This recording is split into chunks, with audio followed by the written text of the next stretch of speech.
Well, here we are, guys. Welcome back to my channel and to this year's culmination video. This is where I'm ranking all of the eyeshadow palettes that I have tried in 2024. Not all of these palettes are brand new to the market. Some are, most are not. I tend to buy things secondhand when I can find a good deal, but all of these are palettes that have been added to my collection in some capacity, either PR, purchased, or gifted in the year 2024. Of course, I did film today's eyeshadow look. I'll try to link it in the description box for you guys, as well as card it above here for you if I remember. I went back and checked my entire YouTube history playlist, also my purchase history in MERCARI and POSHMARK, and I think that this is everything. So let's dive in with ranking all of these beautiful eyeshadow palettes. As I mentioned, my baby is sleeping and I don't have tons of time, so I'm not going to tarry too long on each palette. I'll just give you a quick overview and tell you why it fell in the spot where it's fallen.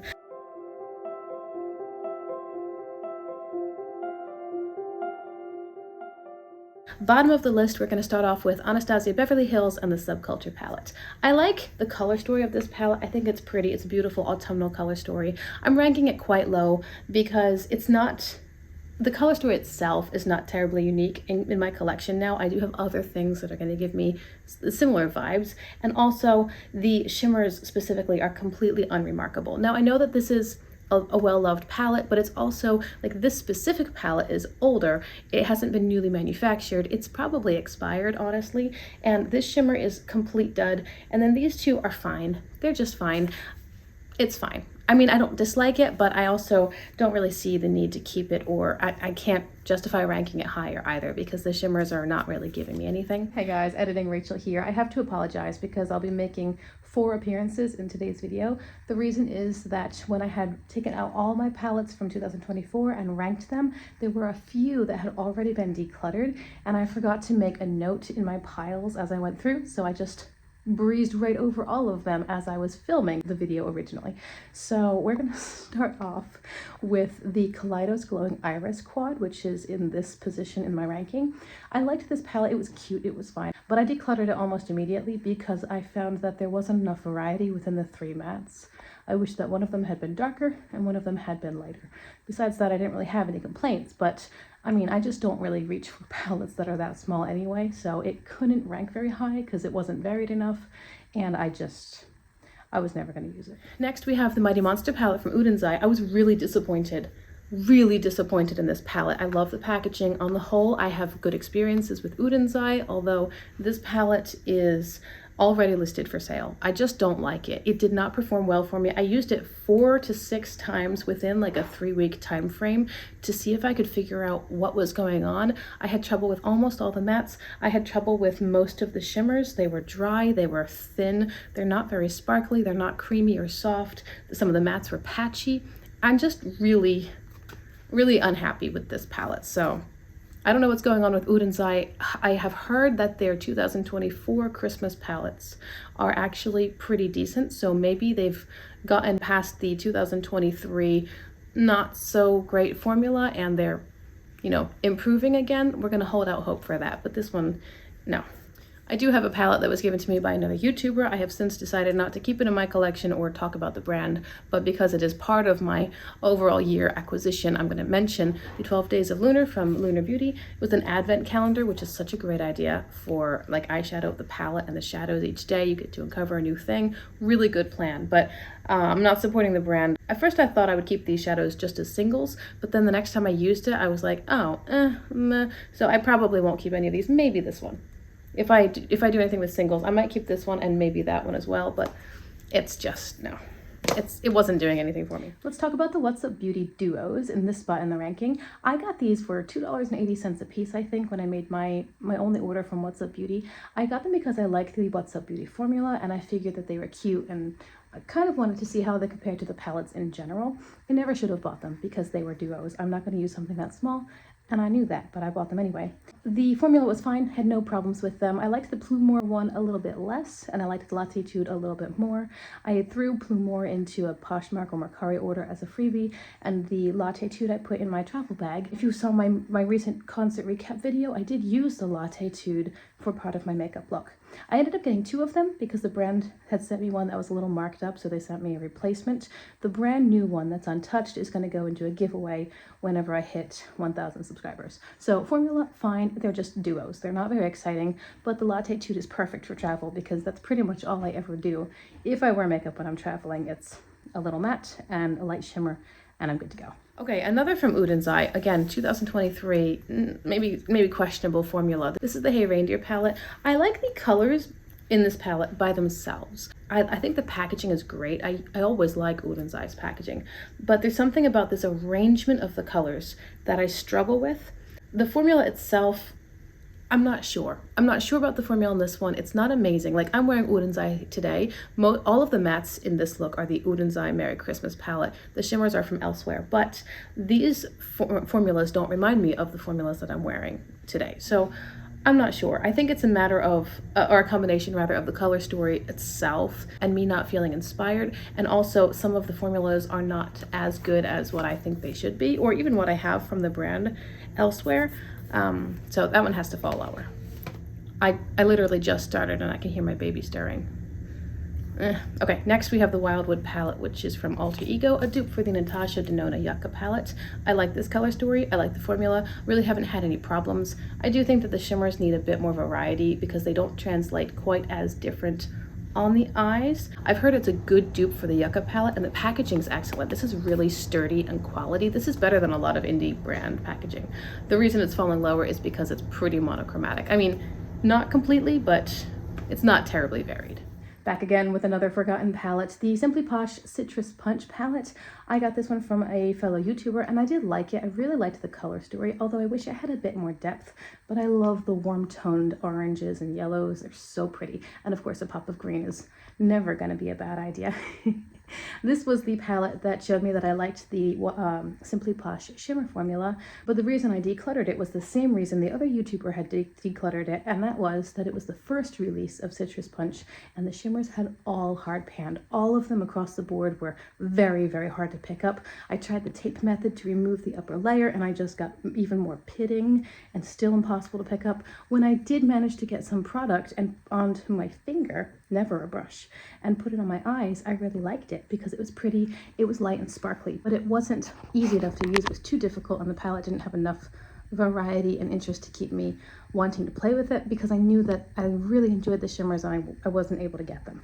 As far as I know, Citrus Punch has been re-released in the newer formulation, so I like the color story. If you can find it with a better formulation, then go Simply Posh. And now an actual Natasha Denona palette. Here is the retro. I wanted to try the brand and I got this palette for a good price. I like the color story.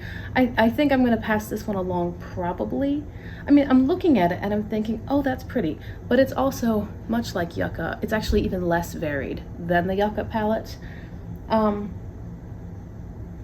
I don't know, it doesn't excite me. I think that Natasha Denona is probably just not the right brand for me. I like it, don't love it, can't really rank it much higher because I don't feel excited or stimulated by it. The formula is really good, and that's why it's higher than Alter Ego. But it's not the most interesting palette, so there are just others here that I find more interesting, and even as far as formula or what you get for the price, better. The more monochromatic palette is the Lamora Nude palette. This is an Amazon purchase. It's like $10 and it's a dupe for the Natasha Denona I Need a Nude. Are you seeing a theme? I like this palette. I actually really like this palette in that it gives me exactly what I want at the right time. Like, it's nothing crazy, it's nothing wild or spectacular, but it's just a really good, basic, neutral palette. It's not very warm, it's not very cool. The mattes work very nicely, and the shimmers are surprisingly sparkly, given that it's a $10 palette off Amazon. Again, I've seen people directly compare this to the Natasha Denona, and they say that this is just as good. And some people even said that they preferred a few of the shadows over hers. It's missing 3, I think, to complete the dupe, but this is good. I mean, it's good for what it is, for the price point, for what you get. If this is what I want, this is what I'm gonna get. Another palette that is more monochromatic, I've got like a whole middle section of monochromatic palettes. This is Sashimi City from Kaleidos. I like this one, which is weird. It's weird. I have only recently begun to enjoy neutrals, but I like this one because it's got some warmth, some cooler tones, and 2 really pretty, sparkly, lightweight shimmers. I mean, it's exactly what you expect it to be, but it's gonna give it to you in a good formula, and I This is a slightly better formula than the Lamora Nude, and also a slightly more interesting color story. It works, you know, it just works. Next, I have a similar color story, but now we have a little pop of color. The Saga of Freya Amber Tears palette. This is chapter 1 of the Freya collection from Udenzai. This one's pretty old.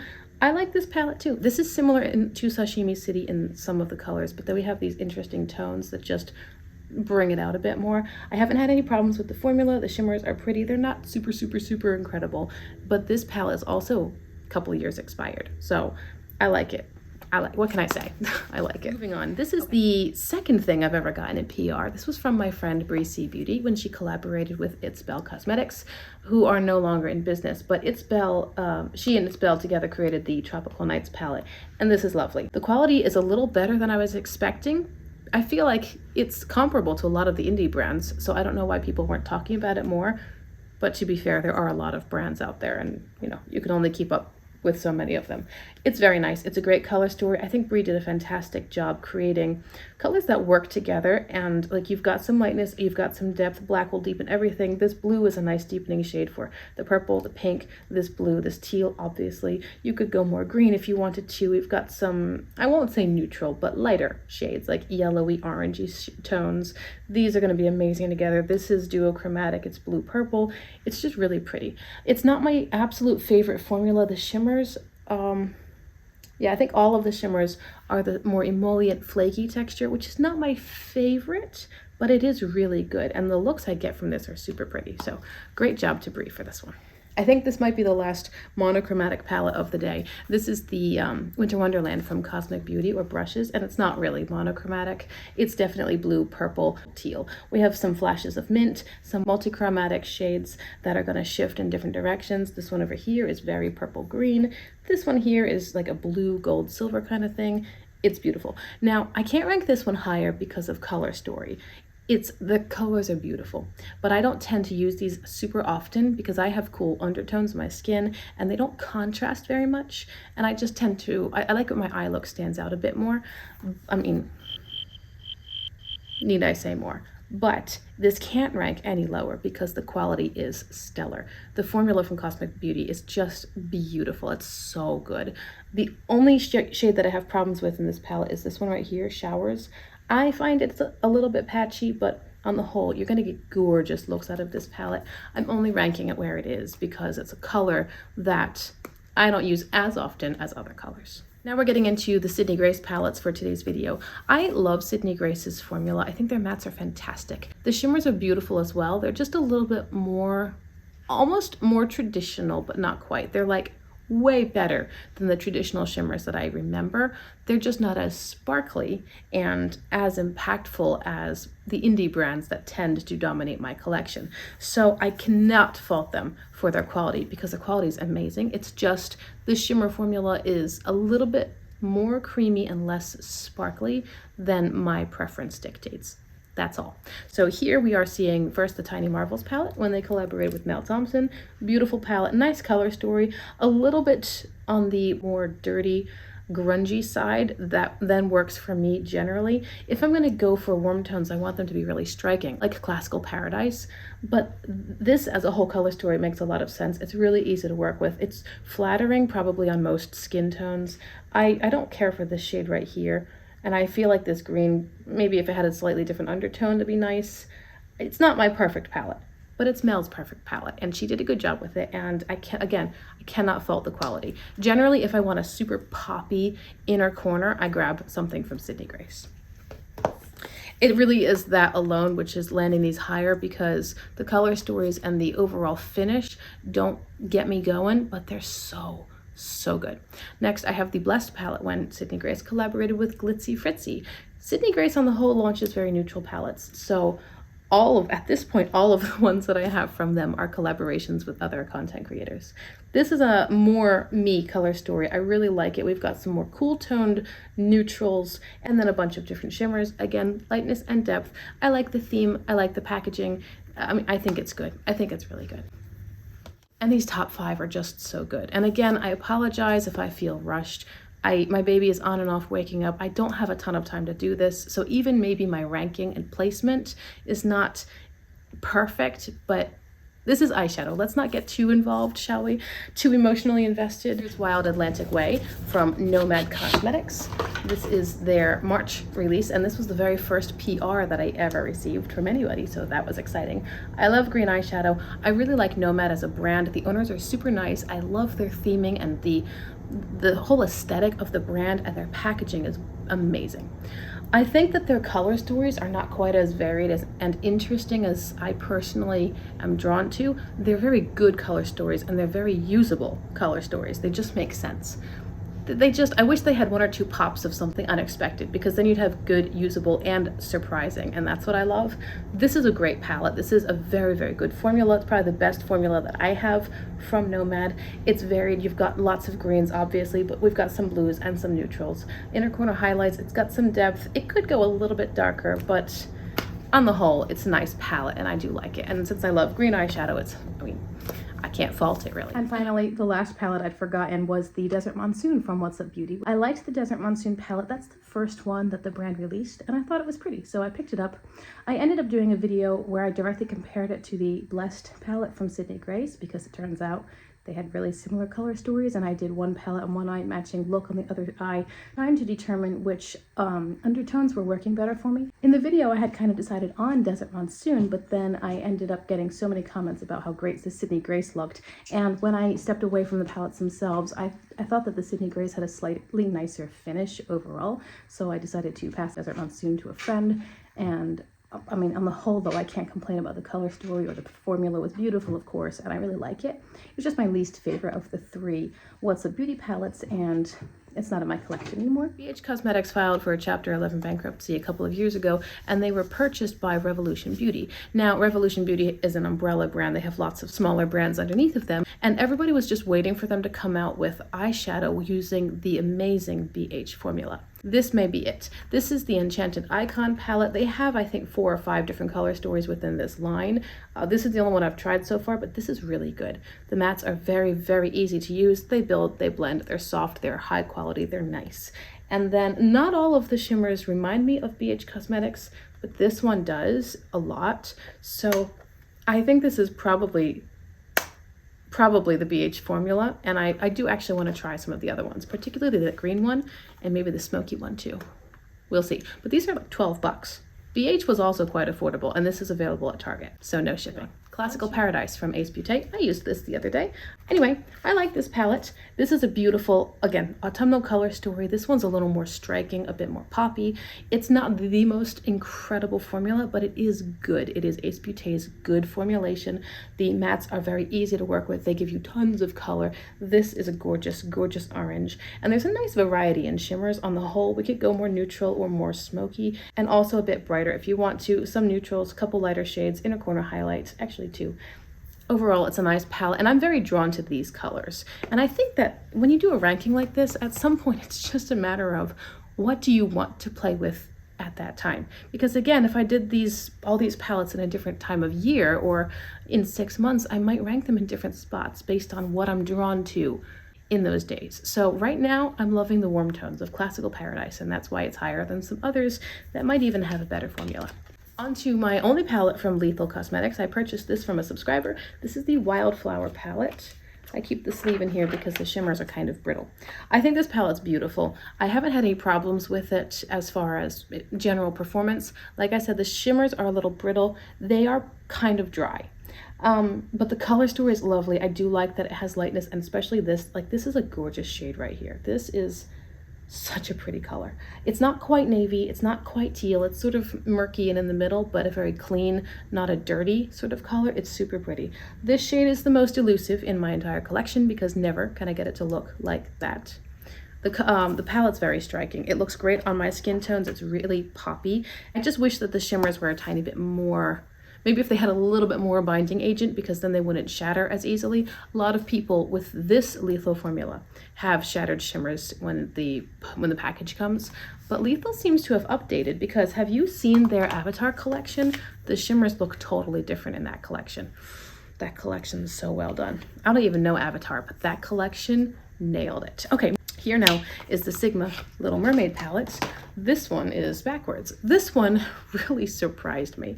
I got this one at the same time. See that The insert is cute, so I kept it. I got this one at the same time for my birthday that I bought the Mighty Monster palette from Udenzai, and they actually have a very comparable color story. Of course, there are some differences, but generally similar color stories. And I expected to love Mighty Monster and be a little iffy about this one. That is not what happened. Love this one. Quite unhappy with Mighty Monster. Sorry, Annette, but no. Anyway, this palette has been a complete surprise, an unexpected pleasure. I've enjoyed every look I've done with it. We've got some more flaky and multi-chromatic shades, some nice smooth shimmers, really good mattes, beautiful color story.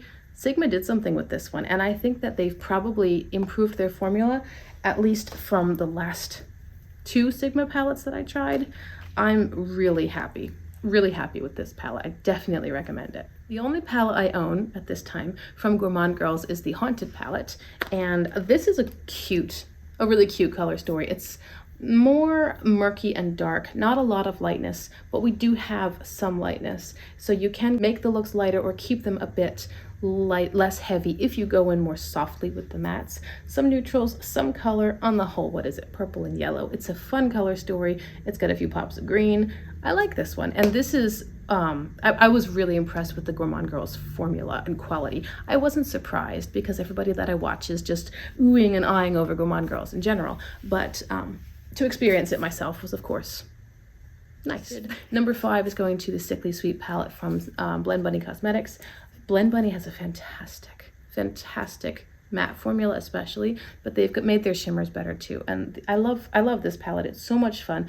It's pretty big, but there's a great variety of all these pastel shades, and yet not only pastels, we obviously have some depth, and I really appreciate that they brought the depth in the form of deeper colors rather than just black, because to deepen a pastel with a black, you're just going to get gray, but to deepen a pastel with a colored shade changes everything. The shimmers in here are beautiful, and it's matte heavy, which I prefer. Love this shade right here. It's just super pretty. This is a great undertone.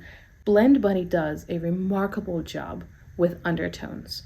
Almost all the palettes in their lineup,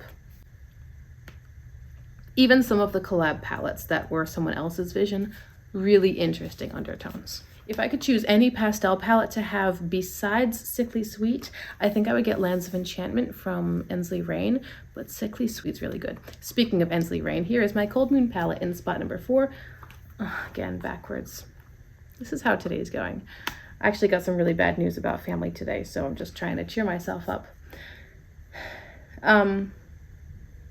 Sorry, I just distracted myself. Cold Moon from Ensley Rain. Beautiful palette. I won this in a giveaway from Heather at Ashes on My Lashes. She's so sweet. This is a gorgeous palette. It's my first from Ensley Rain. I know everyone talks about their shimmers, and one of the shimmers is on my eyes today. This one here, Saturnalia. I put it on and I was like, oh my goodness, I have to like backpedal a little bit to try to match it with the other textures because it's so striking. Anyway, everyone talks about the shimmers and they are incredible, but the mattes from Ensley Rain, they are easily, hands down, top 3. Like, they are the same quality as Sydney Grace, Blend Bunny, What's Up Beauty. Fantastic mattes. So good. This palette's gorgeous. I couldn't rank it higher because of the general color story, which I love, but it's not super varied. You get a lot of the same kinds of foundational looks with the mattes, and then shift things around with the shimmers, and the shimmers, you know, they're kind of shifty. They might shift blue or green or teal. But even the shimmers are not extremely varied. So this is not the most versatile palette. Like, a lot of your looks are they're gonna clearly be the Cold Moon palette and nothing else. But I couldn't rank it lower because of the quality. The top 3, they easily could be in any order. I'm gonna say them in the order I have them right now, but again, that's how I'm feeling today. I'm gonna start off with the Lure palette from Unearthly Cosmetics. My first purchase from the brand. Oh man, should this be number 1? Okay, I'll tell you what. I don't even want to rank the top 3 because I don't know. I'm just gonna say, this is the Lure palette from Unearthly. It's in spot 1, 2, or 3. It is incredible. The quality, the color story, the formula, the sparkle. This is such an interesting color story as well. It's not what you see is what you get, because each of the shimmers is duochromatic at least. They're all kind of shifting. So whatever you pair them with, including other shimmers, will totally transform your look. It's gorgeous. Also a fantastic black. It's gorgeous. And I fell in love so easily and so quickly with that formula that I had to get something else from Unearthly. And this is the Sorceress Smoke. Again, in spot 1, 2, or 3. It's nebulous, who knows. But this is like a neutral palette for the color lover. It's just dreamy. We've got warm tones, cool tones, something in the middle, some neutrals, some colors. This is like a soft bluey green aqua kind of shade. This is like a brown purple. They're sparkly. They're just lovely. They're just so lovely. I think today I'm saying between these two, I would place Lure higher, because when I opened the palette, I drooled a little bit. But Sorceress Smoke is incredible. And then the other palette in the top 3 spot, which I don't know. Dragon Eye from What's Up Beauty. Can we just talk about this packaging? This is textured, it's embossed, it's reflective. It's soft touch, it's so good. The What's Up Beauty formula is very similar, in my opinion, to the Unearthly formula, both in mattes and shimmers. This is made in Italy, it's high quality. The formula is so easy to work with and build, blend, soften, sheer out, deepen. It's amazing. The color story of this one, I think I would have made this a little bit darker, just a hair darker, and maybe make one of these shimmers a smidge different, but again, sparkly, reflective, not way over the top, just this perfect mixture of color and texture and sheerness, so it's not totally opaque, but it's still very much there, and it's sparkly. It just glimmers to high heaven. This is a nice color story in that we have lots of purple heavy tones, but also some more pinky, and then like a little bit of shifting in green, and I don't know. Top 3. I don't know. Today, I think I would put Lure number 1, Dragon Eye number 2, and Sorceress Smoke number 3. So we'll just settle on that, I think. But I could not speak more highly about any of these palettes. They're all so great. Okay, I think I managed to get that done before my little one really needed me. She's kind of in and out of her nap, so I'm sorry that this was feeling a little bit rushed. I was probably talking too fast, as I usually do, but I really wanted to get this filmed because it's such a fun video for the end of the year. By the way, in my description box, I do have a yearly roundup kind of playlist. All these sorts of videos, the December videos, are all in that playlist. I also will try to remember to link my collection tour declutter playlist as well. There's a decent amount of videos in there. I appreciate you so much for being here, and I would love to hear your thoughts. Tell me, where would you have ranked things if you have them, have experienced them, or even if it's just based on color story? What do you think? Also, what are some palettes that you've brought in 2024? Did you have a lot where you want to no buy, low buy? Did you have like a whole bunch of Black Friday deals and now you get to play with them for the next year and just have a good time and enjoy your pretty colors and eyeshadow? I appreciate you so much. I hope that you have been enjoying this whole December. I know my videos have not been as holiday themed in general, but I did try to get some year-end stuff in there, including today. So perhaps you'll consider liking and subscribing before you go if you enjoyed today's video and you want to see more content like this. I appreciate you very much. I look forward to chatting with you in the comments, as I always do, and I'll see you guys in my next video. Bye.